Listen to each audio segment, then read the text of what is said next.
Single statement है ना, जो एक सही बात फिर से डिक्लेयर कर रहा है। The sun is a star, ये एक फैक्ट है which is true. Again this is a simple statement जिसकी ट्रूथ वैल्यू क्या है, ट्रू। फिर root two is a rational number. आप देख सकते हैं ये एक सिंगल स्टेटमेंट है। आप इसको और छोटे छोटे छोटे छोटे स्टेटमेंट्स को कंबाइन करके नहीं लिख सकते हैं, इसको तोड़ना पॉसिबल ही नहीं है यार, ये तो एक सिंगल स्टेटमेंट है। So this is a simple statement. Why statement? क्योंकि इसकी भी ट्रूथ वैल्यू है। रूट टू एक इरैशनल नंबर होता है, मतलब ये सेंटेंस तो फॉल्स है। आया समझ में? तो ये एग्जांपल्स हैं सिंपल स्टेटमेंट के।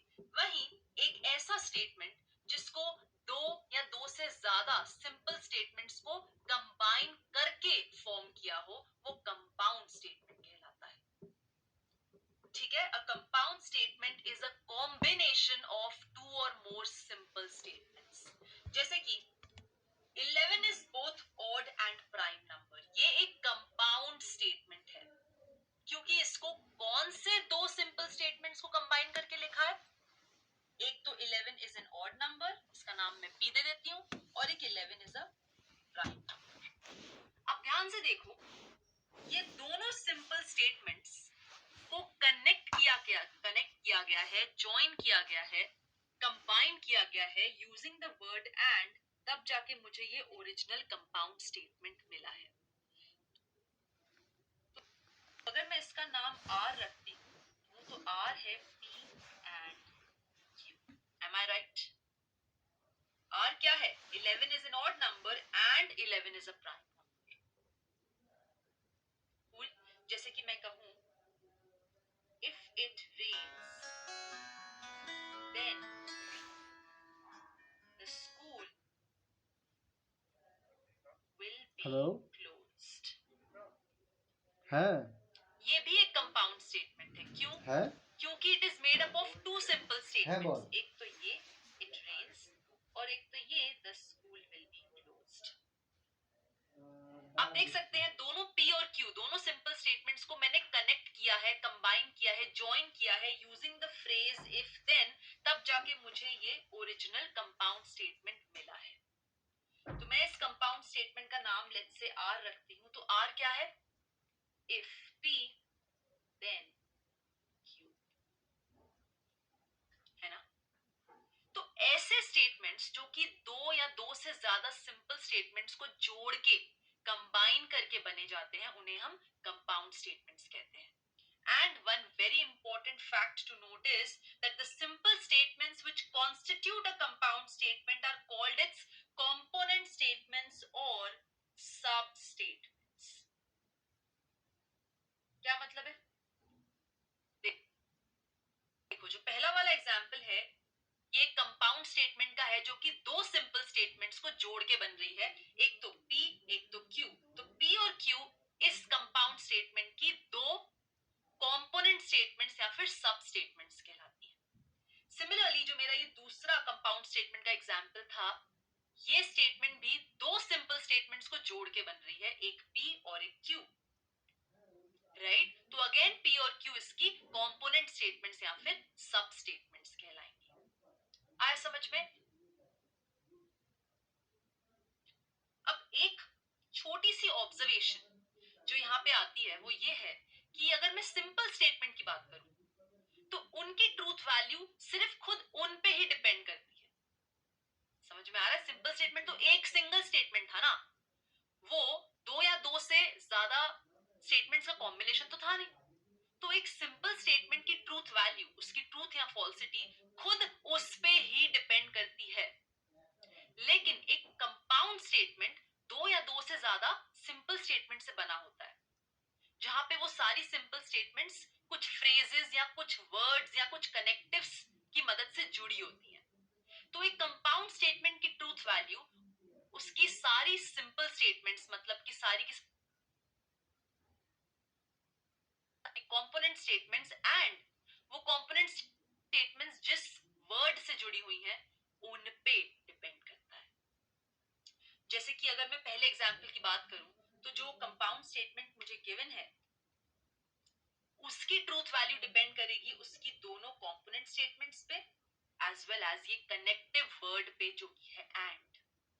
यही अगर मैं दूसरे एग्जाम्पल की बात करूं तो दूसरे एग्जाम्पल में जो कंपाउंड स्टेटमेंट है उसकी ट्रूथ वैल्यू डिपेंड करेगी उसकी दोनों की दोनों कंपोनेंट स्टेटमेंट्स पे और इस इफ देन फ्रेज पे जिसकी मदद से ये कंपोनेंट स्टेटमेंट्स जुड़ी हुई हैं to give rise to the original compound statement. आया समझ में? Okay, now look at this example. 84 is divisible by 4 and 7। Let's say मैं स्टेटमेंट का नाम आर रख देती हूं तो ऑब्वियसली ये कंपाउंड स्टेटमेंट है जो कि दो सिंपल स्टेटमेंट्स को जॉइन करके बनाया गया है। पहली क्या सिंपल स्टेटमेंट है 84 इज डिविजिबल बाय 4, इसका नाम पी रख देते हैं। दूसरी सिंपल स्टेटमेंट है 84 इज डिविजिबल बाय 7, इसका नाम क्यू रख देते हैं। ये दोनों सब स्टेटमेंट्स पी क्यू आपस में एंड वर्ड की मदद से कंबाइन हो रही हैं, कनेक्ट हो रही हैं, जुड़ रही हैं और मेरे इस आर कंपाउंड स्टेटमेंट को फॉर्म कर रही हैं, इजंट इट? एंड को ऑल्टरनेटिवली हम कंजंक्शन कहते हैं और इसको डिनोट करने के लिए कौन सा सिंबल यूज किया जाता है? देखो एंड कैसे लिखते हो आप? A N D, right? तो ए लिखो और उसके बीच का बार मत बनाओ, partial A. This sign denotes conjunction. यानी कि मैं कह सकती हूं कि मेरा original compound statement R is nothing but conjunction of P and Q, जिसको कैसे लिखते हैं? पी कंजंक्शन क्यू, यानी कि पी एंड क्यू। तो मेरा ये पहला एग्जाम्पल था कंजंक्शन स्टेटमेंट का। वहीं आप एक और एग्जाम्पल देखो, द सन शाइन्स और इट रेन्स। अगेन मैं स्टेटमेंट का नाम लेट से आर रख देती हूं तो ये वाला आर स्टेटमेंट भी एक कंपाउंड स्टेटमेंट है जो कि दो सिंपल स्टेटमेंट्स को आपस में जोड़ के बनाया गया है। पहली सिंपल स्टेटमेंट यहाँ पे जो यूज हुई है वो है द सन शाइन्स और दूसरी है इट रेन्स। ये दोनों पी और क्यू सब स्टेटमेंट्स, कंपोनेंट स्टेटमेंट्स आपस में इस और वर्ड की मदद से जुड़ी हैं, they are connected, they are combined और उन्होंने इस कंपाउंड स्टेटमेंट को फॉर्म किया है ना? और को ऑल्टरनेटिवली डिसजंक्शन भी कहा जाता है और इसको डिनोट किया जाता है कौन से सिंबल से? ये जो एंड का सिंबल है ना, इसको इन्वर्ट कर दो, उल्टा कर दो, मतलब कि वी। ठीक है, तो मेरा जो गिवन कंपाउंड स्टेटमेंट है द सन शाइन्स और it rains, it is actually disjunction of P and Q. उसको लिखते कैसे हैं? P disjunction Q. ये था एग्जाम्पल एक डिसजंक्शन स्टेटमेंट का। माइंड इट, ये दोनों वर्ड्स एंड और कहलाते हैं बेसिक लॉजिक कनेक्टिव्स या फिर सिर्फ कनेक्टिव्स भी कह सकते हैं आप इनको। अब हमारे पास दो एजेंडा है। सबसे पहला एजेंडा है ये समझना कि एक कंजंक्शन स्टेटमेंट की ट्रूथ वैल्यू उसके सब स्टेटमेंट्स की ट्रूथ वैल्यू पे कैसे डिपेंड करती है, और दूसरा एजेंडा है समझना कि एक डिसजंक्शन स्टेटमेंट की ट्रूथ वैल्यू उसके सब स्टेटमेंट्स की ट्रूथ वैल्यू से कैसे अफेक्ट होती है। Okay, so beginning with conjunction statement. ठीक है, अब यहां पे है एक ट्रूथ टेबल। क्या है ये? एक ट्रूथ टेबल। हमें क्या पता करना है कि P एंड Q की ट्रूथ वैल्यू इंडिविजुअली P और Q से कैसे इंपैक्ट होती है। ऑलराइट, अब यहां पे आप सोच के बताओ, P और Q के इंडिविजुअली ट्रू और फॉल्स होने के कितने केसेस बन सकते हैं? पहला केस क्या होगा? जब P और Q दोनों इंडिविजुअली वैलिड है, मतलब कि ट्रू है। दूसरा केस होगा जब P ट्रू है पर Q फॉल्स है। तीसरा केस होगा जब P फॉल्स है पर Q ट्रू है। और चौथा और आखिरी केस होगा जब P और Q दोनों इनवैलिड है, मतलब कि दोनों फॉल्स है। तो यही चार केस हो सकते हैं, राइट? इन चारों सिनेरियोज में, इन चारों केसेस में मेरे conjunction of P and Q की क्या ट्रूथ वैल्यू आ रही है ये मुझे पता करना है, which is very very simple and बहुत ही कॉमन सेंस वाला काम है ये। देखो एग्जाम्पल पे आ जाते हैं। 84 इज डिविजिबल बाय 4 एंड 7। तो ये जो अभी कंपाउंड स्टेटमेंट आर यहाँ पे बैठा हुआ है ये कह रहा है कि 4 को 4 भी कंप्लीटली डिवाइड कर रहा है, 7 भी कंप्लीटली डिवाइड कर रहा है। सच बात है ना? यानी कि आर की, यानी कि P एंड Q की ट्रूथ वैल्यू क्या है? ट्रू। इंडिविजुअली पी और क्यू की ट्रूथ वैल्यू की बात करूं तो क्या होगा? 84 इज डिविजिबल बाय 4, सही बात है। 84 डिविजिबल बाय 7, सही बात है। तो इस डिस्कशन से ये कंक्लूजन निकलता है कि जब पी और क्यू दोनों ट्रू होंगे तो इनका कंजंक्शन पी एंड क्यू भी पक्का से ट्रू होगा। तो first case sorted. Moving on to the next case. Suppose मैं इस नेक्स्ट केस में क्या करती हूं, 7 की जगह 5 रख लेती हूं, ठीक है। अब मेरा कंपाउंड स्टेटमेंट क्या बन गया? 84 इज डिविजिबल बाय 4 एंड 5। मतलब ये कहना क्या चाह रहा है कि 4 भी 84 का फैक्टर है और 5 भी 84 का फैक्टर है, दोनों है। पर ये बात तो गलत है, 5 तो डिवाइड करता ही नहीं है 84 को कंप्लीटली। यानी कि given compound statement, conjunction statement की ट्रूथ वैल्यू क्या आ रही है? फॉल्स। इंडिविजुअली पी और क्यू की ट्रूथ वैल्यू निकालते हैं। 84 divisible by 4 true, 84 divisible by 5 false. मतलब कि इस डिस्कशन से ये समझ आता है कि जब पी ट्रू और क्यू फॉल्स होगा तो इनका conjunction statement P and Q false होगा, ठीक है। वहीं अगर मैं यहां पे 5 रख लूं, ओके, तो क्या आ रहा है मेरे पास? 84 is divisible by 5 and 7, again this is false, right. And individually P और क्यू की ट्रूथ वैल्यूज क्या है? 84 divisible by 5 false, 84 divisible by 7 true. मतलब कि कंक्लूजन क्या निकलता है कि अगर पी फॉल्स और क्यू ट्रू है तो तब भी इन दोनों का कंजंक्शन स्टेटमेंट मतलब कि पी एंड क्यू फॉल्स होगा, ओके, इनवैलिड होगा, उसकी ट्रूथ वैल्यू फॉल्स होगी। And in the end let's say मैं यहाँ पे 7 की जगह 8 ले लेती हूँ, ओके। अब कंपाउंड स्टेटमेंट क्या है, मतलब कंजंक्शन स्टेटमेंट क्या है? 84 इज डिविजिबल बाय 5 एंड 8। पर एक सेकेंड, ना तो 5 84 का फैक्टर है ना तो 8 84 का फैक्टर है। दोनों ही 5 और 8 84 को कंप्लीटली डिवाइड नहीं करते हैं। यानी मेरा कंजंक्शन स्टेटमेंट जो है वो फॉल्स क्लेम कर रहा है, उसकी ट्रूथ वैल्यू होगी फॉल्स। और पी और क्यू की इंडिविजुअली क्या होगी दोनों सब स्टेटमेंट्स की? 84 divisible by 5 false, 84 divisible by 8 false. तो इस डिस्कशन से क्या कंक्लूजन निकलता है कि जब पी और क्यू दोनों इंडिविजुअली इनवैलिड है तो उनका कंजंक्शन भी इनवैलिड होगा। आए समझ में? तो हमने चारों ही केसेस में पता कर लिया कि कंजंक्शन स्टेटमेंट की ट्रूथ वैल्यूज क्या निकल के आएंगी। तो अगर आप इस पूरे लास्ट कॉलम को ध्यान से देखो तो थ्रू आउट आपको क्या मिल रही है? पी एंड क्यू की ट्रूथ वैल्यूज। और इनको देख के आपको एक चीज क्लियरली चमक रही होगी कि पी एंड क्यू सिर्फ तब ट्रू है जब दोनों पी और क्यू इंडिविजुअली ट्रू है। वहीं अगर P ट्रू है Q फॉल्स है, या P फॉल्स है Q ट्रू है, या फिर P और Q दोनों फॉल्स हैं, उन सभी केसेस में P एंड Q फॉल्स निकल के आ रहा है। मतलब जो नोट यहाँ पे आपको करना है वो ये है कि कंजंक्शन स्टेटमेंट सिर्फ और सिर्फ तब ट्रू होता है जब उसकी हर एक कंपोनेंट स्टेटमेंट ट्रू होती है। अगर एक भी कंपोनेंट स्टेटमेंट फॉल्स हुई तो कंजंक्शन स्टेटमेंट फॉल्स हो जाता है। आया समझ में?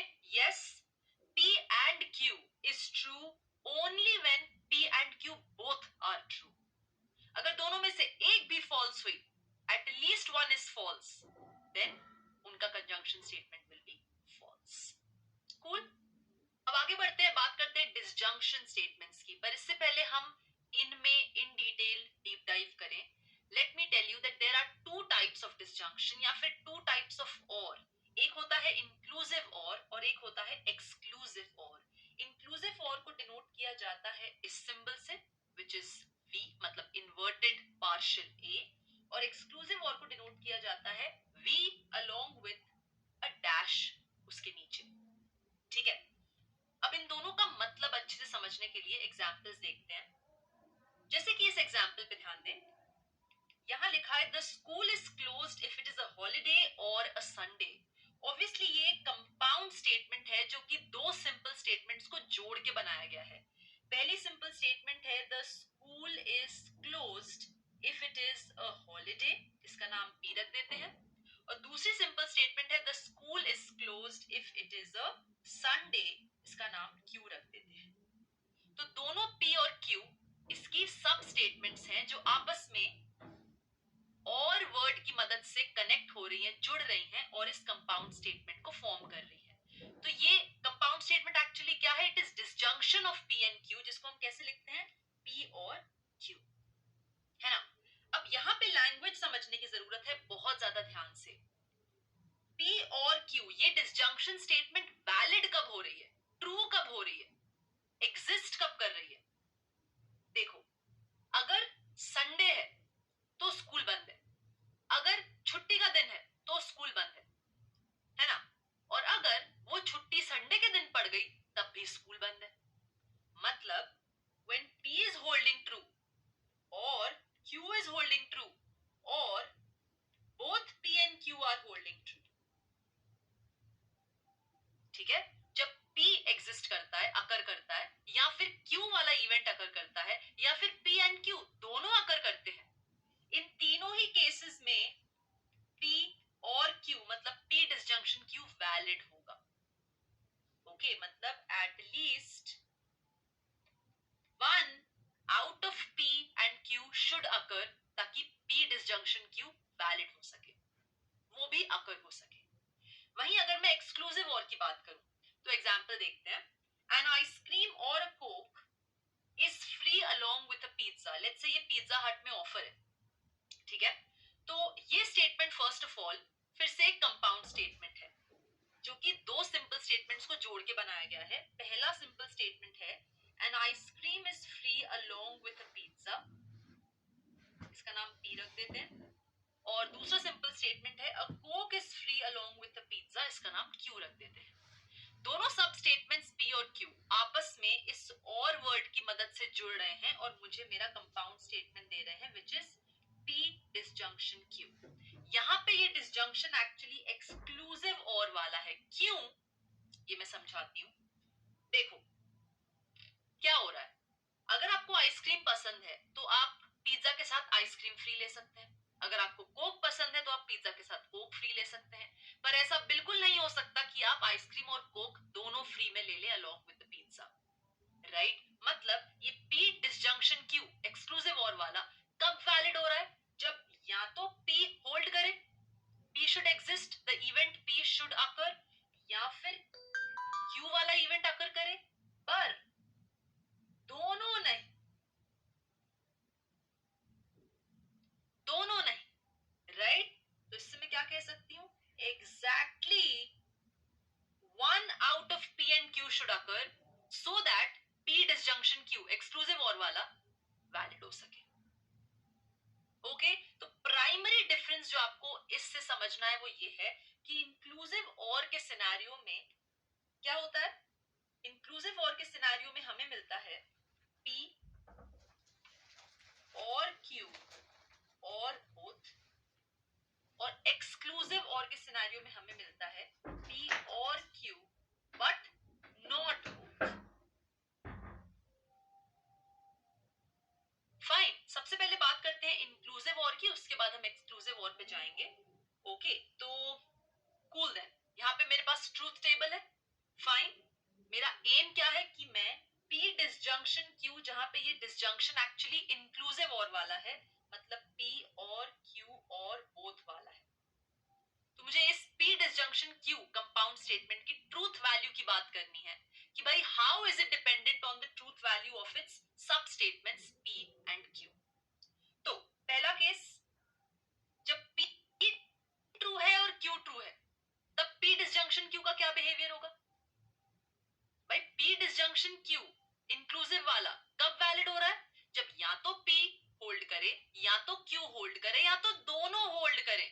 तो फर्स्ट केस में तो दोनों ट्रू होल्ड कर रहे हैं ना, बोथ आर होल्डिंग ट्रू, तो ऑब्वियसली इंक्लूसिव और वाला डिसजंक्शन भी ट्रू ही होगा।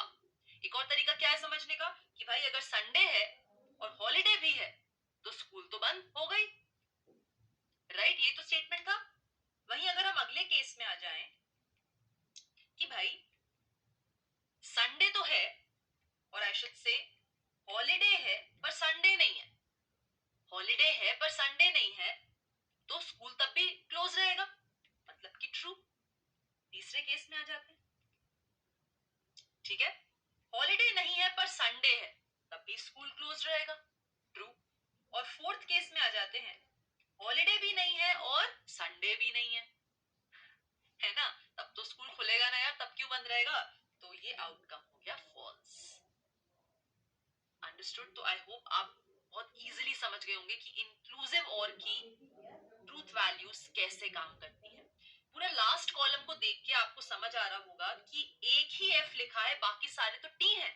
इसका मतलब है कि disjunction of P and Q is false only when both P and Q are individually false.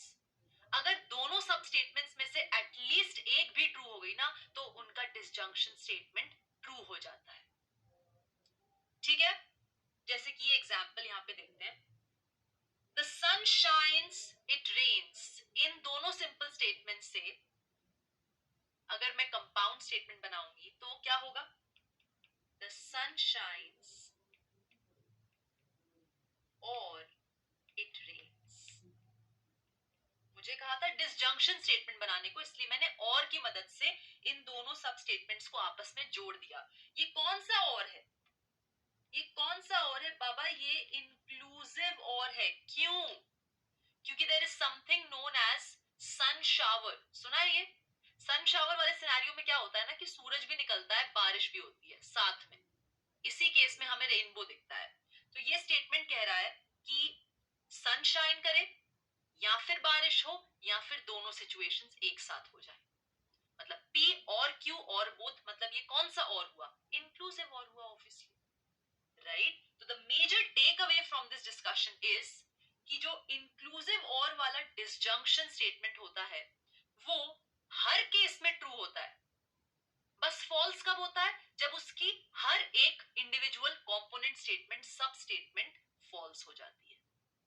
ठीक है, अब आगे बढ़ते हैं और देखते हैं कि एक एक्सक्लूसिव और वाले डिसजंक्शन स्टेटमेंट की ट्रूथ वैल्यू उसकी रिस्पेक्टिव कंपोनेंट स्टेटमेंट की ट्रूथ वैल्यू से कैसे इंपैक्ट होती है। ठीक है, तो यहाँ पे जो मेरे पास डिसजंक्शन स्टेटमेंट लिखा है दैट इज एक्सक्लूसिव और वाला, मतलब कि P और Q बट नॉट बोथ। इसका पहले तो ना बेसिक लैंग्वेज ओरिएंटेड मतलब समझ लो कि disjunction of P and Q valid कब होगा, जब या तो P वैलिड हो या तो Q वैलिड हो, पर दोनों वैलिड होना अलाउड नहीं है। दोनों P और Q को साथ में साइमल्टेनियसली वैलिड होना, ट्रू होना अलाउड नहीं है।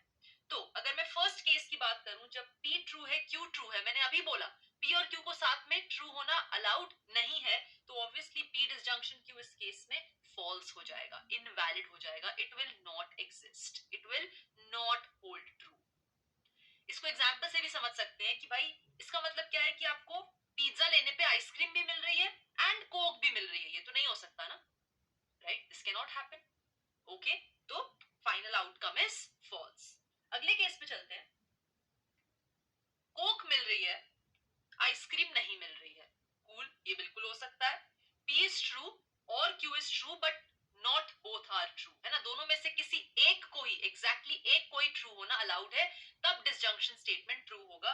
तो इस केस में P ट्रू है Q फॉल्स है, तो डिसजंक्शन स्टेटमेंट ट्रू होगा। तीसरे केस में चलते हैं, ये क्या कह रहा है, P फॉल्स है Q ट्रू है, इस केस में भी डिसजंक्शन ट्रू होगा, एग्जैक्टली दोनों में से एक ही ट्रू हो सकता है, तो यहाँ पे वो हो रहा है ना, P फॉल्स है Q ट्रू है, तो डिसजंक्शन ट्रू। फोर्थ केस में चलते हैं, लिखा है P फॉल्स Q फॉल्स, यहाँ पे क्या हो जाएगा फाइनल आउटकम, ऑब्वियसली फॉल्स। भाई एग्जैक्टली एक को out of P and Q true होना चाहिए, यहाँ पे तो दोनों में से कोई भी ट्रू नहीं है ना, तो फाइनल आउटकम फॉल्स। या फिर आप एग्जाम्पल से कनेक्ट करो, तो पिज्जा आपने लिया है पर ना तो आपको कोक फ्री मिली ना तो आपको आइसक्रीम फ्री मिली, है तो नहीं हो सकता, कोई एक चीज तो फ्री पक्का मिलेगी, that is a scheme going on. So final outcome इस केस में इज फॉल्स। अगर आप इस लास्ट कॉलम को देखेंगे तो आपको समझ आ जाएगा कि कैसे truth values of P disjunction Q behave करती हैं corresponding to the truth values of its individual component statement. Now let's move ahead and talk about negation of a statement.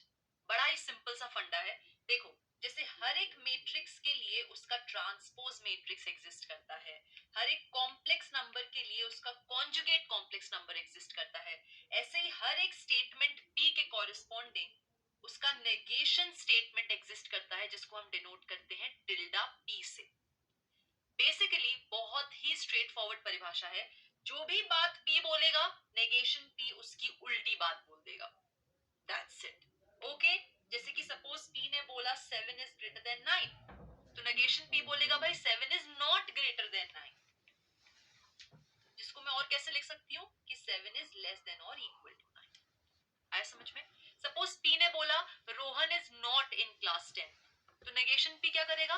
वो बोलेगा रोहन इज इन क्लास 10। तो जो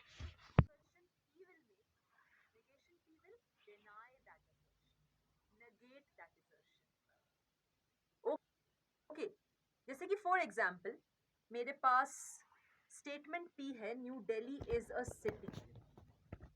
okay, तो इसका negation statement क्या बोलेगा कि भाई न्यू दिल्ली तो सिटी नहीं है। इसको लिखने के बहुत सारे मल्टीपल फैशंस हैं। जैसे आप नेगेशन P कैसे लिख सकते हो, एक तरीका तो है कि new Delhi is not a city, मतलब आप नॉट वर्ड को पिक्चर में ले आओ, ये हो सकता है नेगेशन P। या फिर आप इसी बात को दूसरे तरीके से बोल सकते हो, ठीक है, कि it is not the case that New Delhi is a city. बात तो फिर भी वही है, अभी भी जो बात P बोल रहा है नेगेशन P उसका उल्टा ही बोल रहा है ना, बस भाषा थोड़ी चेंज कर दी, इंग्लिश थोड़ी बदल दी, रिफाइन कर दी। एक और तरीका है कि it is false that New Delhi is a city, मतलब नॉट की जगह आप फॉल्स वर्ड भी इस्तेमाल कर सकते हो to negate, to deny what P is saying. ये भी नेगेशन P का काम कर सकता है। ओके, बस ध्यान ये रखना है जो भी P बोल रहा है नेगेशन P उसको नेगेट करेगा, उसको डिनाई करेगा, उसका उल्टा बोलेगा। तो इससे ऑब्वियसली एक बात सामने आती है कि P और नेगेशन P की ट्रूथ वैल्यूज में क्या कनेक्शन होगा। भाई अगर P सही बात बोल रहा है तो नेगेशन P उसकी उल्टी बात बोलेगा जो कि गलत होगी, और अगर P कोई गलत बात बोलता है तो नेगेशन P उसका उल्टा बोलेगा जो कि सही होगा। मतलब कि अगर P ट्रू है तो नेगेशन P फॉल्स होगा, और अगर P फॉल्स है तो नेगेशन P ट्रू होगा, है ना, मतलब कॉमन सेंस वाली बात है। P valid then negation P invalid, P invalid then negation P valid. दोनों साथ में वैलिड कभी नहीं हो सकते, दोनों साथ में इनवैलिड कभी भी नहीं हो सकते। इसको समझने का अगेन सेट थ्योरी से कनेक्ट करके भी फंडा है कि अगर मैं P को A सेट मानती हूँ तो नेगेशन P कौन सा सेट होगा? A कॉम्प्लीमेंट ऑब्वियसली, है ना, और हमें पता है A और A कॉम्प्लीमेंट में कुछ भी कॉमन नहीं होता। जो A में होता है वो A कॉम्प्लीमेंट में नहीं होता, जो A कॉम्प्लीमेंट में होता है वो A में नहीं होता। Basically A intersection A complement is an empty set, right. तो अगर मैं कहती हूँ कि X इज इन A, इसका क्या मतलब हुआ कि X is not in A complement, है ना। इसको स्टेटमेंट के फॉर्म में इंटरप्रेट करो, अगर P ट्रू है इसका मतलब नेगेशन P फॉल्स है। भाई X इज इन A मतलब P is true, X is not in A complement मतलब नेगेशन P इज फॉल्स, वही तो लिखा है फर्स्ट रो में। वहीं अगर मैं बोलूं कि X A कॉम्प्लीमेंट में है तो इसका मतलब क्या होगा कि X A में नहीं है। भाई everything what is outside A is A complement, है ना। तो अगर आउटसाइड A वाले मेंबर्स A कॉम्प्लीमेंट हैं तो मतलब अगर वो A कॉम्प्लीमेंट में मेंबर बैठा है तो A में तो नहीं बैठा है, A के बाहर बैठा है ना। इसका मतलब क्या हुआ स्टेटमेंट की लैंग्वेज में कि अगर नेगेशन P ट्रू है इसका मतलब P फॉल्स है ना। सेकंड रो आ गया समझ में? यस, इजी पीजी, बड़ा ही सिंपल सा कॉन्सेप्ट है ये। इनफैक्ट एक बहुत प्यारा सा डिडक्शन यहाँ पे निकलता है which is again very common sense oriented. इतना कॉमन सेंस वाली बात है, मतलब ये इसको तो जस्टिफाई भी नहीं करना चाहिए कि negation of negation P is same as P। अगर मैं एग्जांपल से समझाऊं तो सपोज P कह रहा है 7 इज ग्रेटर देन 9, तो नेगेशन P इसको डिनाई करेगा, नेगेट करेगा, इसका उल्टा बोलेगा कि 7 इज नॉट ग्रेटर देन 9 या फिर 7 is less than equal to 9, ठीक है। और नेगेशन ऑफ नेगेशन P क्या करेगा? इसको नेगेट करेगा। क्या बोलेगा ये कि 7 इज यस ग्रेटर देन 9। तो देखो ये दोनों सेम है ना, आ रहा है समझ में? एक और तरीका जस्टिफाई करने का है again by using set theory.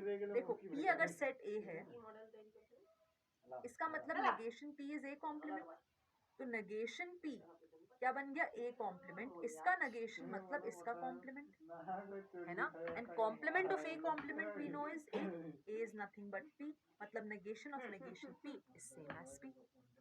तो यहाँ से हमें ये समझ आता है कि कोई भी स्टेटमेंट का नेगेशन एग्जिस्ट करता है. Corresponding to every statement, you have a negation of that statement. Fine. तो यानी कि हर एक कंपाउंड स्टेटमेंट का भी नेगेशन स्टेटमेंट एग्जिस्ट करेगा. अभी तक हमने दो कंपाउंड स्टेटमेंट पढ़ी है, एक कंजंक्शन एक डिसजंक्शन.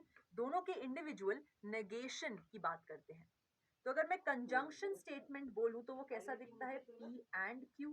मुझे इसके नेगेशन स्टेटमेंट की बात करनी है कि वो क्या निकल के आएगा. तो फिर से सेट थ्योरी से कनेक्ट करते हैं. मैंने आपको अभी थोड़ी देर पहले समझाया कि P and Q is nothing but A intersection B. तो इसका नेगेशन मतलब इस सेट का कॉम्प्लीमेंट. और हमने डी मॉर्गन्स लॉ से पढ़ा है कि A intersection B whole complement is A complement union B complement. But A complement is nothing but negation P. Union is nothing but wedge. Wedge मतलब और B complement is nothing but negation Q. तो आपके पास क्या आता है कि negation of P and Q is negation P or negation Q. Okay. Next बात करते हैं नेगेशन ऑफ डिसजंक्शन की. Exact same logic. तो डिसजंक्शन स्टेटमेंट कैसा दिखता है, P और Q. मुझे इसके नेगेशन की बात करनी है. सेट थ्योरी में कन्वर्ट करो, क्या हो जाएगा, A यूनियन B का complement. Again De Morgan's law, this is equal to A complement intersection B complement. A complement है नेगेशन P, इंटरसेक्शन क्या है एंड मतलब की कंजंक्शन, और B कॉम्प्लीमेंट क्या है, नेगेशन Q. तो आपके पास क्या आ गया, नेगेशन ऑफ P और Q is negation P and negation Q. Fine. तो इसको हम मैथमेटिकल रीजनिंग में स्टेटमेंट्स के कॉरेस्पॉन्डिंग ऑब्टेन किए गए डी मॉर्गन्स लॉस कहते हैं. ओके. जैसे ये सेट थ्योरी के कॉरेस्पॉन्डिंग डी मॉर्गन लॉस थे, यहाँ पे ये स्टेटमेंट के कॉरेस्पॉन्डिंग डी मॉर्गन लॉस है. Fine. I hope this is very clear. Now let's move ahead to the next question. यहाँ पे लिखा है कि ये कंपाउंड स्टेटमेंट गिवन है, आपको इसका नेगेशन लिखना है. And you can see it is a past year JEE Main question. बहुत ही सिंपल स्ट्रेट फॉरवर्ड क्वेश्चन है. Just be very very careful and you will be able to obtain your answer. तो इसमें ये कंपाउंड स्टेटमेंट है, in fact to be particular क्योंकि और connective का इस्तेमाल हुआ है. ये एक डिसजंक्शन स्टेटमेंट है जिसके दो कंपोनेंट स्टेटमेंट्स हैं, एक है P एक है Q. P क्या है, √5 इज एन इंटीजर. Q क्या है, 5 is an irrational number. Okay. तो मेरे पास जो कंपाउंड स्टेटमेंट यहाँ पे प्रेजेंट है वो क्या है, P और Q. मुझे इसका नेगेशन लिखना है. Again De Morgan's law, this is negation P and negation Q. P कह रहा है √5 इज एन इंटीजर, तो नेगेशन P क्या बोलेगा, √5 इज नॉट एन इंटीजर. तो नेगेशन P हो गया. And negation Q. Q क्या है, 5 इज इरेशनल, तो नेगेशन Q क्या बोलेगा, 5 इज नॉट इरेशनल या फिर 5 इज रैशनल. ओके. कौन सा ऑप्शन कह रहा है ये कि √5 is not an integer and √5 is not an integer and 5 is not irrational. You can see option D is correct. भाई not irrational का मतलब is same as rational. एक ही बात है ना. वहीं A B C ऑप्शंस क्या कह रहे हैं, जल्दी से समझते हैं. √5 is not an integer मतलब नेगेशन P, और का मतलब डिसजंक्शन. 5 is irrational मतलब Q. ये तो गलत है. मुझे क्या चाहिए था, negation P and negation Q. ये क्या आ रहा है, नेगेशन P और Q. गलत है ना. तो बी ऑप्शन क्या कह रहा है, let's see now. √5 is an integer मतलब P एंड मतलब conjunction. √5 is irrational. Oh my God, 5 is irrational के बारे में इंफॉर्मेशन थी, ये तो √5 के बारे में बात कर रहा है. तो ये तो मतलब अलग ही कंपोनेंट स्टेटमेंट्स उठा लिए हैं इसने. तो इस पे तो हम मतलब straight away it is a no no. Option C की बात करते हैं. √5 इज इरेशनल. √5 is irrational मतलब कि ओहो, again you can see, and then 5 is an integer. It is considering a different set of component statements altogether. Again big no. Okay. तो all in all ये जो दो सवाल मैंने आपके साथ किए, they were just to reinforce the importance of De Morgan's law कि negation of conjunction statement और negation of disjunction statement कैसे निकाला जाता है. Fine. मैथमेटिकल स्टेटमेंट्स में दो तरह के फ्रेजेस बहुत कॉमनली यूज होते हैं, उनको क्वांटिफायर्स कहा जाता है. ठीक है. सबसे पहला फ्रेज है देयर एग्जिस्ट्स, जिसको आप ऑल्टरनेटिवली लिख सकते हैं there is at least one, या फिर देयर इज सम, ओके। आप देयर एग्जिस्ट्स बोलो, देयर इज एटलीस्ट वन बोलो, या देयर इज सम बोलो, बात एक ही है। इस क्वांटिफायर को कहा जाता है एग्जिस्टेंशियल क्वांटिफायर, और ये डिनोट होता है इस सिंबल से, ओके। दूसरा क्वांटिफायर है फॉर एवरी, जिसको अल्टरनेटिवली हम कह सकते हैं फॉर ऑल या फिर फॉर ईच। तो आप फॉर एवरी बोलो या फॉर ऑल बोलो या फॉर ईच बोलो, बात एक ही है, ठीक है। इस क्वांटिफायर को कहा जाता है यूनिवर्सल क्वांटिफायर, और ये डिनोट किया जाता है इस सिंबल से, ठीक है। इनको यूज कब, किस कॉन्टेक्स्ट में, किस तरह किया जाता है, let's understand through some examples. सबसे पहले तो हमें पता है कि कोई भी रियल नंबर उठा लो, उसका स्क्वायर हमेशा नॉन नेगेटिव होता है ना। तो x square is non negative हर एक रियल एक्स के लिए। तो इसको मैं कैसे लिख सकती हूँ कि x square is non negative for every x real. तो मैंने यहाँ पे फॉर एवरी क्वांटिफायर का इस्तेमाल किया है, मतलब यूनिवर्सल क्वांटिफायर का इस्तेमाल किया है, क्योंकि यूनिवर्सली ये बात सच है कि कोई भी रियल उठाओ उसका स्क्वायर हमेशा नॉन नेगेटिव होता है। वहीं मैं एक और एग्जांपल लेती हूँ कि suppose I consider the inequality x plus 3 greater than 5, ठीक है। और मैं चाहती हूँ कि आप इस इनइक्वालिटी के सॉल्यूशंस नेचुरल नंबर के सेट में मुझे बताओ, ओके। तो अब ध्यान से सोचो, अगर मैं x की जगह 1 रखती हूँ तो ये इनइक्वालिटी सेटिस्फाई नहीं होगी, क्योंकि left hand side right hand side से छोटा हो जाएगा। मुझे तो वो x की वैल्यूज चाहिए जिसके लिए left hand side is strictly greater than the right hand side. वहीं x की जगह मैं 2 रख देती हूँ तो LHS इक्वल टू RHS हो जाएगा, अगेन रॉन्ग है ना। अगर मैं x को 3 रखती हूँ तो हाँ LHS will be greater than RHS। अगर मैं x को 4 रखूंगी again LHS will be greater than RHS।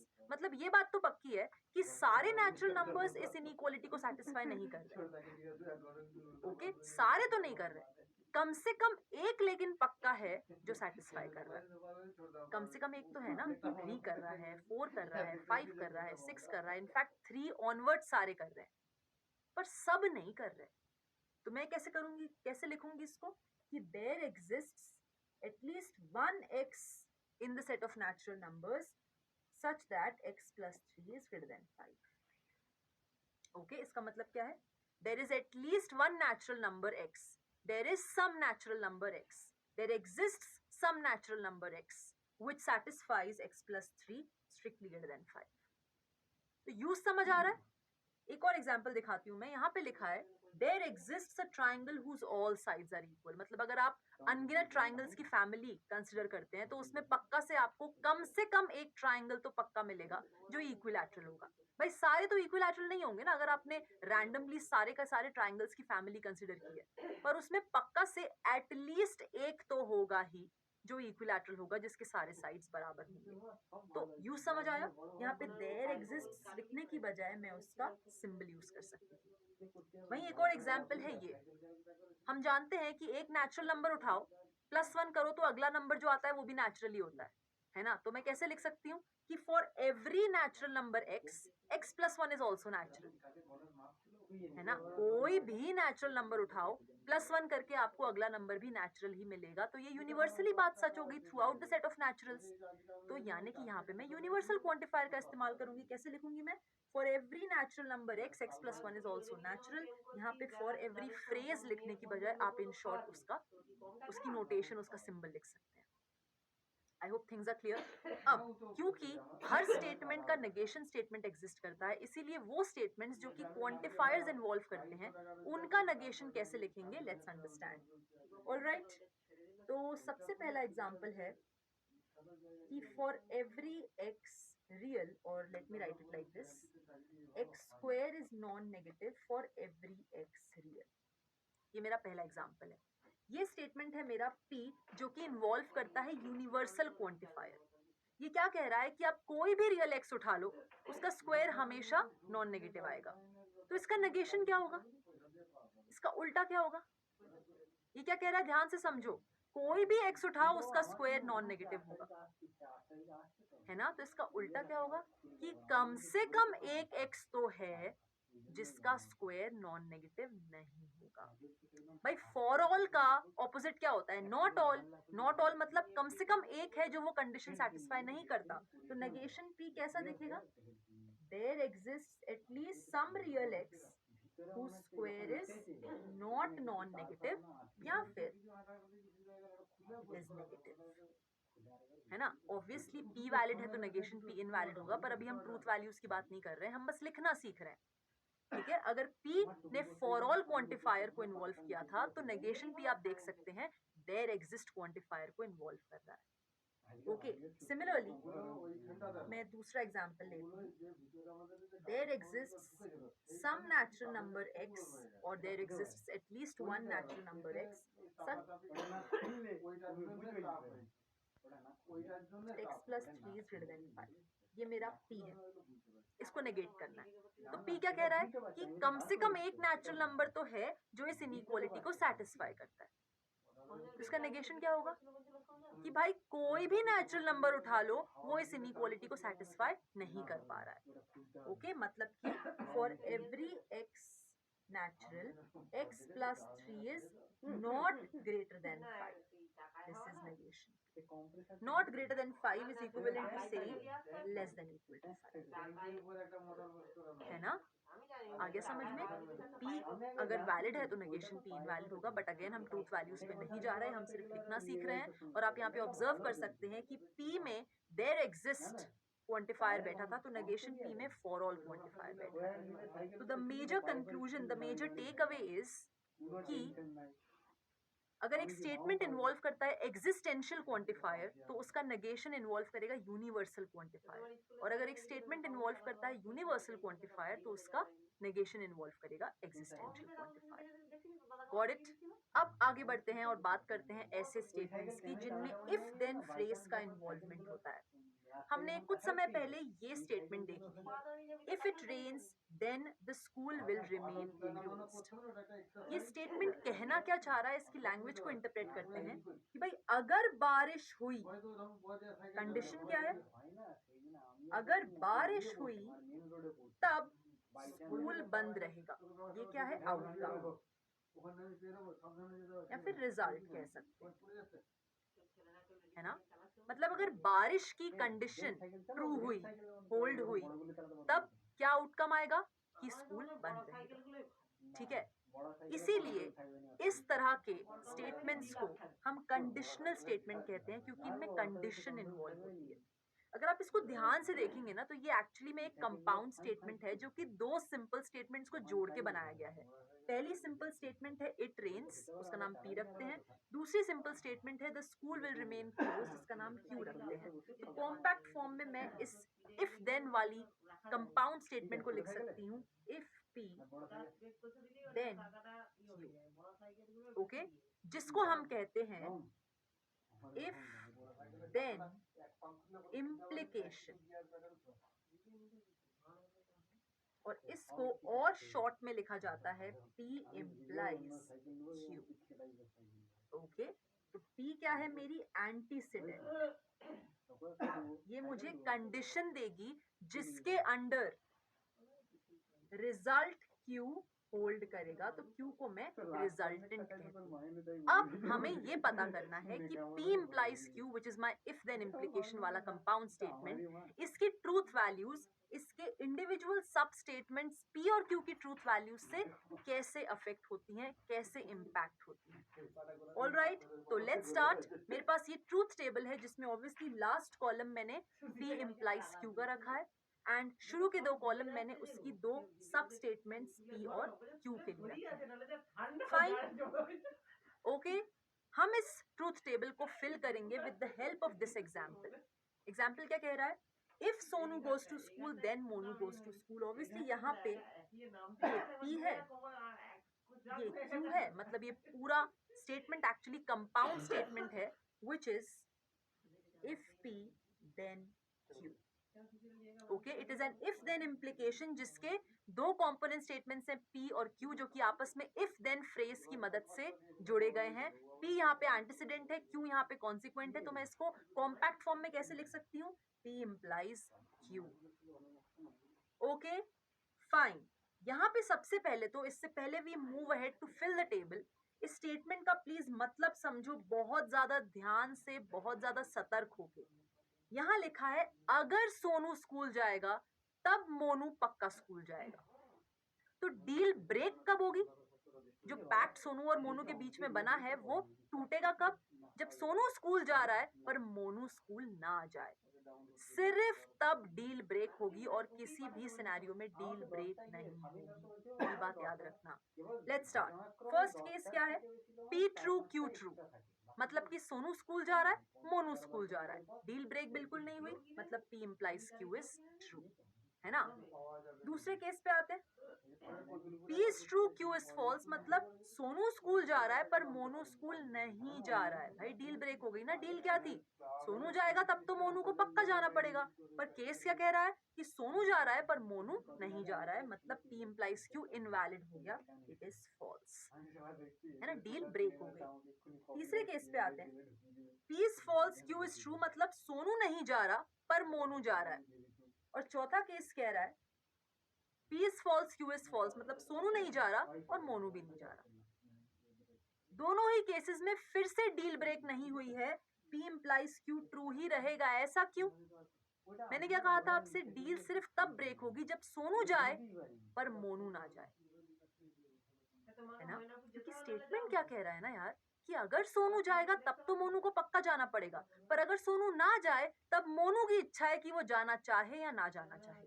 अगर सोनू नहीं जा रहा और मोनू जा रहा है तो भी डील ब्रेक नहीं हुई, और अगर सोनू नहीं जा रहा और मोनू भी नहीं जा रहा तब भी डील ब्रेक नहीं हुई। तो सोनू के नहीं जाने पे मोनू क्या कर रहा है इससे मुझे फर्क नहीं पड़ रहा, इससे डील पे कोई फर्क नहीं पड़ रहा। पर जब सोनू जा रहा है ना तब मोनू को पक्का जाना है। ओके, तो हमने इस एग्जाम्पल के थ्रू इस टेबल को फिल तो कर लिया, पर इसका आउटकम समझना is primarily important. Last column को देखो, आपको ये समझ आएगा कि if then implication, if then implication सिर्फ और सिर्फ एक ही केस में फॉल्स होता है। कब? जब एंटीसीडेंट ट्रू होता है एंड कॉन्सिक्वेंट फॉल्स होता है। इस बात को रजिस्टर कर लो, जब एंटीसीडेंट ट्रू होगा और कॉन्सिक्वेंट फॉल्स होगा तब इम्प्लीकेशन मतलब इफ देन इम्प्लीकेशन वाला स्टेटमेंट फॉल्स होगा, बाकी और किसी भी केस में वो ट्रू ही रहेगा। That's it, end of the story. Alright, अब एक छोटी सी बट काफी इंपॉर्टेंट बात, इफ देन इम्प्लीकेशन वाले स्टेटमेंट को एड्रेस करने के बहुत सारे तरीके होते हैं, उनको समझते हैं इस एग्जाम्पल की मदद से। ये एग्जाम्पल कहता है if a number is a multiple of 9 then it is a multiple of 3। Obviously ये इफ देन इम्प्लीकेशन है ना। It is a compound statement made up with two simple statements. क्या है वो दो simple statements? A number is a multiple of 9 is p, a number is a multiple of 3 is q। तो ये statement है if p then q, मतलब दो component statements p और q आपस में इफ देन फ्रेज की मदद से जुड़ के इस पर्टिकुलर इफ देन इम्प्लीकेशन को फॉर्म कर रहे हैं, जिसको हम कॉम्पैक्ट फॉर्म में कैसे लिखेंगे? p implies q, मेरा p एंटीसीडेंट है और q कॉन्सिक्वेंट है। तो एक तरीका तो हमें पता है इसको लिखने का, it is p implies q, है ना। एक और तरीका है, देखो ये स्टेटमेंट क्या कह रहा है, if p will hold then q will hold, मतलब q will hold if p will hold, that is q if p, right? अगला तरीका है p only if q। obviously this makes sense। क्या लिखा है यहाँ पे? if a number is a multiple of 9 then it is a multiple of 3। इसको equivalently मैं क्या कह सकती हूँ? a number will be a multiple of 9 only if it is a multiple of 3, मतलब p only if q, ऐसे भी बोल सकते हैं। अब एक और चीज समझो, अगर एक नंबर 9 का मल्टीपल हो गया तो इतना जानना काफी है मेरे लिए कि मैं नेक्स्ट लाइन में इसको बोल सकूं कि वो नंबर पक्का से 3 का मल्टीपल तो हो गए। मतलब 9 का मल्टीपल है ये जानना काफी है, सफिशिएंट है मेरे लिए टू कमेंट कि वही नंबर 3 का मल्टीपल होगा, यानी कि P is sufficient condition for Q। Similarly अगर एक नंबर 9 का मल्टीपल है तो वो नेसेसरीली 3 का मल्टीपल तो होगा ही, मतलब Q is necessary for P। Okay, तो इस P implies Q मतलब if P then Q वाले स्टेटमेंट को आप और इन ऑल्टरनेटिव मल्टीपल तरीकों से भी एक्सप्रेस कर सकते हैं। ओके, क्योंकि इन सब का मीनिंग सेम होता है। एक क्वेश्चन देखते हैं विच इज क्वाइट इंटरेस्टिंग। यहाँ पे लिखा है P Q R 3 simple statements है और इनके कॉम्बिनेशन से ये जंबो कंपाउंड स्टेटमेंट को बनाया गया है जिसकी ट्रूथ वैल्यू फॉल्स दी हुई है। हमें कमेंट करना है पी क्यू आर की इंडिविजुअल ट्रूथ वैल्यूज क्या होंगी। तो लेट्स स्टार्ट। मुझे दिया हुआ है ये पूरा कंपाउंड स्टेटमेंट फॉल्स है। अब इस कंपाउंड स्टेटमेंट की शक्ल ध्यान से देखो तो उसमें एक इंप्लीकेशन साइन बीच में बैठा है। मतलब इंप्लीकेशन साइन के पहले जो लिखा है वो एंटीसीडेंट है, उसको मैं कैपिटल पी मान लेती हूँ, और इंप्लीकेशन साइन के बाद जो लिखा है वो मेरा कॉन्सिक्वेंट है जिसको मैं कैपिटल क्यू मान लेती हूँ, है ना। कॉन्सिक्वेंट या रिजल्टेंट या आउटकम कुछ भी कह सकते हैं। ओके, तो यानी कि मेरे पास जो गिवन स्टेटमेंट है वो है P implies Q। इसकी ट्रूथ वैल्यू मुझे फॉल्स दी हुई है। हम अभी भी समझ के आए हैं कि इफ देन इम्प्लीकेशन फॉल्स तब होता है जब एंटीसीडेंट ट्रू होता है और कॉन्सिक्वेंट फॉल्स होता है ना। मतलब इससे मुझे क्या मिला कि P ट्रू है एंड Q फॉल्स है,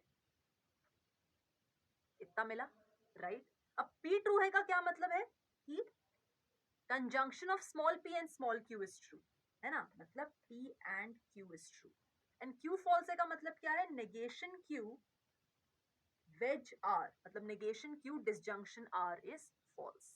अब इसको मैं नाम दे देती हूँ पहला स्टेटमेंट, इसको मैं नाम दे देती हूँ दूसरा स्टेटमेंट। तो पहले वाले स्टेटमेंट की बात करते हैं। It is p conjunction q। इसकी ट्रूथ वैल्यू दी हुई है ट्रू। हम जानते हैं conjunction of two statements is true if and only if each of those component statements are true, right? तो इससे मुझे समझ आता है कि P is true and Q is also true। साथ में सेकंड स्टेटमेंट क्या है, नेगेशन Q डिसजंक्शन R, जो कि फॉल्स है। डिसजंक्शन दो स्टेटमेंट का फॉल्स सिर्फ तब होता है जब वो दोनों स्टेटमेंट्स इंडिविजुअली फॉल्स हों। तो यहां से मुझे क्या मिलता है कि नेगेशन Q फॉल्स है एंड R भी फॉल्स है। बिंगो, आंसर आ गया क्या? आ गया। P पता चल गया ट्रू है, R पता चल गया फॉल्स है। What about Q? यहाँ लिखा है Q ट्रू है और यहाँ लिखा है नेगेशन Q फॉल्स है। Make sense? भाई अगर Q ट्रू होगा तो नेगेशन Q को फॉल्स होना पड़ेगा। तो ऑल इन ऑल मुझे क्या पता चलता है कि P ट्रू है, Q ट्रू है, और I should say P true है, Q ट्रू है एंड R फॉल्स है। ओके, तो एक कंपाउंड स्टेटमेंट की जब हमें ट्रूथ वैल्यू दी हो तो वो कंपाउंड स्टेटमेंट जितनी भी सिंपल स्टेटमेंट से बना है हम उनकी इंडिविजुअल ट्रूथ वैल्यूज पे इस तरीके से मेथडोलॉजी फॉलो करके कमेंट कर सकते हैं। Got it? अब बात करते हैं एक बहुत ही मजेदार कॉन्सेप्ट की। देखो, जब भी आपके पास एक कंडीशनल स्टेटमेंट दिया होता है, मतलब कि एक इफ देन इम्प्लीकेशन आपके पास होता है, तो उसके तीन दोस्त which are three more conditional statements also exist. ठीक है, वो कौन से होते हैं? उसका इनवर्स, उसका कॉन्वर्स और उसका कॉन्ट्रापोजिटिव। ठीक है, तो लेट्स से मुझे दिया हुआ है एक if then implication which is P implies Q। ठीक है, अगर मैं दोनों साइड नेगेशन लगा दूं तो मुझे क्या मिल जाएगा, negation P implies negation Q, right. ये कहलाता है इनवर्स। ओके, वहीं अगर मैं गिवन कंडीशनल स्टेटमेंट में एंटीसीडेंट और कॉन्सिक्वेंट की लोकेशंस को इंटरचेंज कर दूं, भाई अभी एंटीसीडेंट P है और कॉन्सिक्वेंट Q है, इंटरचेंज कर दो, क्या मिल जाएगा, Q implies P, राइट, है ना। ये कहलाता है कॉन्वर्स। और कॉन्वर्स में दोनों तरफ आप नेगेशन लगा दो, आपको क्या मिलेगा, negation Q implies negation P। ये कहलाता है कॉन्ट्रा पॉजिटिव। आए समझ में? तो मुझे दिया हुआ था एक कंडीशनल स्टेटमेंट, मैंने उसकी मदद से जनरेट करे तीन और कंडीशनल स्टेटमेंट्स, एक इनवर्स, फिर कॉन्वर्स और फिर कॉन्ट्रा पॉजिटिव। आपको ये ड्रिल पता होनी चाहिए कि मैंने कैसे एक एक करके इनको ऑब्टेन किया है।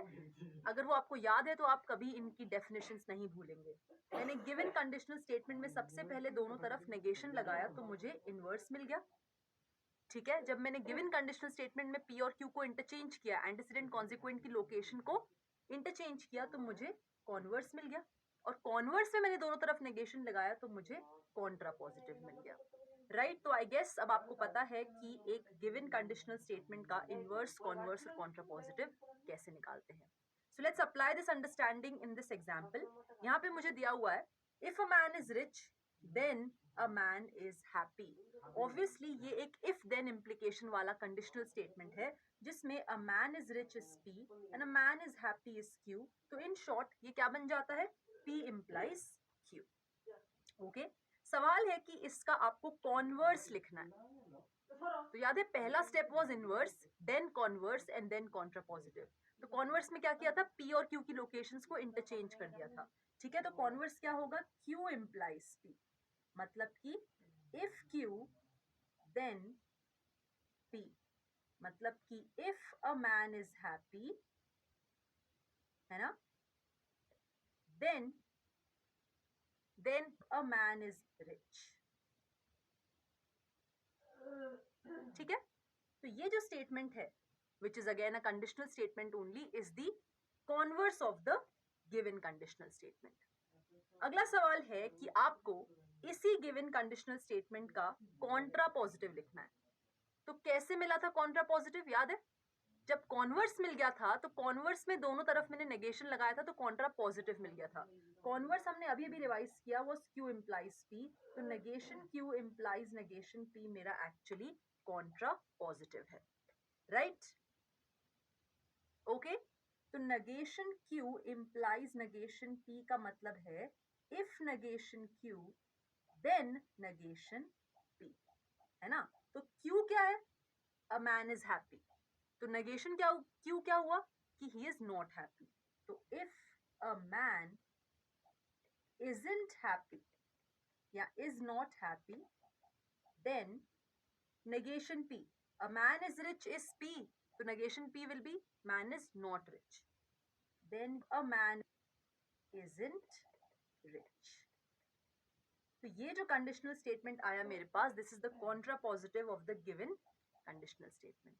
ओके, एंड लास्टली मुझे लिखना है इसका इनवर्स. इनवर्स हम जानते हैं हमारे original given if then implication में हमें सिर्फ दोनों तरफ नेगेशन लगाना होता है. तो ये होता है negation P implies negation Q. मतलब कि if negation P then negation Q. क्या हुआ ये? if negation P मतलब a man is not rich. If a man is not rich then negation Q. Then a man is not happy. Bingo. Okay, तो this was a very easy concept, पर यहाँ पे confusion हो सकता है, इसीलिए याद रखना कि गिवन कंडीशनल स्टेटमेंट से मैंने किस तरह उसका इनवर्स, कॉन्वर्स और कॉन्ट्रा पॉजिटिव ऑब्टेन किया था. वो आपको याद है तो आप कभी इनकी डेफिनेशंस नहीं भूलेंगे. Okay, now let's talk something more about conditional statement. यहाँ पे एक कंडीशनल स्टेटमेंट ऑलरेडी लिखी हुई है, if a man is rich then he is happy. हम ये देख चुके हैं. This is actually P implies Q, है ना, इफ देन इम्प्लीकेशन. जहाँ पे P है मेरी simple statement a man is rich और Q है simple statement that the man is happy. मैं आपको इसके दो ऑल्टरनेट वर्जन्स बताऊंगी. ठीक है, कॉमन सेंस यूज करना है, लॉजिक यूज करना है और कुछ नहीं. इस स्टेटमेंट की लैंग्वेज समझो. ये क्या कन्वे कर रहा है, क्या मैसेज कन्वे कर रहा है आपको कि अगर एक आदमी अमीर है तब वो खुश है. अगर एक आदमी अमीर है तब वो खुश है. इसको मैं और कैसे कह सकती हूँ कि या तो आदमी अमीर नहीं है जिस केस में वो खुश नहीं होगा, या तो वो खुश होगा, है ना. मतलब either a man is not rich or he is happy, है ना भाई. एक बंदा या तो खुश नहीं होगा या होगा. खुश नहीं होगा कि यहाँ पे हमें स्टेटमेंट ने क्या कंडीशन दी है कि जब वो अमीर होगा तब वो खुश होगा. तो हम कह रहे हैं अमीर नहीं होगा मतलब खुश नहीं होगा, या तो खुश होगा, है ना. तो अब man is rich is small p, तो man is not rich will be negation p, और ही इज हैप्पी तो Q है ना. तो ये क्या बन गया? Negation P disjunction Q. मतलब P implies Q is equivalent to negation P disjunction Q. ये दोनों स्टेटमेंट्स सेम बात कह रहे हैं. They mean the same thing. They are delivering the same message. Alternatively, एक और वर्जन है, ठीक है. देखो फिर से भाषा क्या है ओरिजिनल कंडीशनल स्टेटमेंट की. If a man is rich then he is happy. मतलब अगर अमीर होने की कंडीशन सेटिस्फाई होती है तब आउटकम क्या मिलेगा कि वो आदमी खुश हो जाएगा. ओके, यानी कि अगर वो बंदा खुश नहीं है इसका मतलब क्या है कि वो अमीर नहीं है ना. इसको मैं कैसे लिखूंगी. If a man is not happy then he is not rich. अब देखो if a man is happy क्यों है तो the man is not happy क्या हो जाएगा negation क्यों. and man is rich P है तो man is not rich क्या हो जाएगा negation P. तो if negation Q then negation P मतलब negation Q implies negation P. पर ये क्या होता है भाई, ये तो कॉन्ट्रा पॉजिटिव होता है. हम अभी पढ़ के आए हैं. This is the contrapositive of P implies Q. पर अभी मैंने आपको क्या बताया कि एक आदमी अमीर है तब वो खुश है. It is same as saying कि अगर वो खुश नहीं है इसका मतलब क्या है कि वो अमीर नहीं है. मतलब P implies Q is actually equivalent to its contrapositive. एक कंडीशनल स्टेटमेंट और उसका कॉन्ट्रापोजिटिव स्टेटमेंट इक्विवेलेंट होते हैं, आपसे सेम बात कहते हैं. They both deliver the same message. All right, तो ये बात ध्यान रखनी है. This should be registered in your memory and also noted down in your notebook कि ये conditional statement negation P disjunction Q के बराबर होती है एंड एक कंडीशनल स्टेटमेंट अपने कॉन्ट्रा पॉजिटिव के बराबर होती है. जरूरत पड़ने पर मैं इसके कोई भी इक्विवेलेंट वर्जन यूज कर सकती हूँ और इसका स्पेसिफिकली इस्तेमाल क्वेश्चंस में काफी एक्सटेंसिवली होता है. You will realize it. Okay, अब नेक्स्ट हम बात करेंगे नेगेशन की. हमने पढ़ा था कि यार हर स्टेटमेंट का नेगेशन फाइंड आउट किया जा सकता है, तो एक कंडीशनल स्टेटमेंट का नेगेशन भी फाइंड आउट किया जा सकता है. तो मैं अब इंटरेस्टेड हूँ P implies Q का नेगेशन फाइंड आउट करने में, which is a very very simple process. ठीक है, जैसे ही कहीं भी अटको सेट थ्योरी को याद कर लिया करो. ठीक है, तो P को अगर मैं सेट A मानती हूँ, Q को अगर मैं सेट B मानती हूँ, ठीक है, तो P implies Q. P implies Q अभी अभी हमने सीखा क्या होता है. नेगेशन P वेज Q है ना. नेगेशन P वेज Q ये इक्विवेलेंट है. मुझे इसका नेगेशन चाहिए मतलब मुझे इसका नेगेशन चाहिए है ना. पर एक सेकेंड, नेगेशन P क्या होता है. A कॉम्प्लीमेंट, वेज मतलब यूनियन, Q मतलब B. Complement is same as negation. तो मुझे चाहिए क्या finally, what do I want. I want A complement union B का कॉम्प्लीमेंट. ये दोनों सेम है. चलो फिर डी मॉर्गन्स लॉ यूज करते हैं. यहाँ आ जाएगा A कॉम्प्लीमेंट का complement intersection B complement which gives me A intersection B complement. पर A तो P है, इंटरसेक्शन मतलब कंजंक्शन, B कॉम्प्लीमेंट मतलब नेगेशन Q. तो P and negation Q. Yes, okay, P and negation Q. That's it. Okay, तो हम अटके कि यार इम्प्लीकेशन का नेगेशन कैसे निकालना है. पर याद रखना जब भी अटको, go back to your basics, set theory को याद कर लिया करो, फॉलो द बेसिक ड्रिल और आपको विद इन नो टाइम किसी भी स्टेटमेंट का नेगेशन बड़ी आराम से मिल जाएगा. Okay, so please remember negation of P implies Q is P conjunction negation Q. Okay, so with this boys and girls it's a wrap. We are through with this class. आज के session में हमने बहुत सारे अलग अलग ideas के बारे में डिस्कस किया. I hope you had fun in today's session. पर कुछ और कॉन्सेप्ट्स हैं जिनके बारे में मैं नेक्स्ट सेशन में बात करूंगी. So I see you then. Till then take care and keep learning. It's me Bhumika signing of. Thank you.